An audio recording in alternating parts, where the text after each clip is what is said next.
Hello, everyone. Today I want to talk about three political threats that are facing America. They are kings, communists, and fascists. These are old-fashioned words to most people. They invoke images of political systems from the last century, or even the beginning of the United States. People will say kings were defeated 250 years ago at the American Revolution. They will say fascism was defeated 80 years ago after World War II. And they will say communism was defeated 40 years ago after the fall of the Soviet Union. But lately, people have started using these words again, a lot. It's easy to say they are exaggerating, especially when they talk about fascism. That word has come to represent true evil. People on all sides of the political spectrum are accusing each other of it. I don't think they're exaggerating. Many people on the left mean exactly what they're saying, that the right has been taken over by fascists and Nazis. And when people on the right say communist, it's not just a generic insult. They believe the left has been taken over by Marxists and communists. And even mainstream media is saying Trump wants to be king. This has split America along deep political lines. Many people are even talking about civil war. And they aren't joking. I bet most of you have heard people talk about this. I hear people say that America has had a great run of 250 years, but all empires fall eventually. I hate that so bad because I'm not ready to give up on democracy. And all three of these political systems are threatening to end the democratic experiment. It's saddening because democracy has brought so much peace and prosperity to the world. As I was pondering our dilemma, the Spirit led me to an interesting talk from the October 1942 General Conference. It was given by Reuban Clark. He was first counselor to President Heber J. Grant in the 1930s and 40s. Clark delivered the message of the first presidency that year.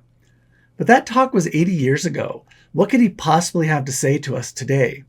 Well, I think his talk is directly relevant to Mormons and this nation. It was given during the height of World War II. Japan had bombed Pearl Harbor less than a year earlier. They were washing over the islands of the Pacific. The Nazis had dedicated themselves to the Holocaust. The Allies were losing key battles. The world was in utter despair. And the same forces that ripped the world apart then are tearing it apart now.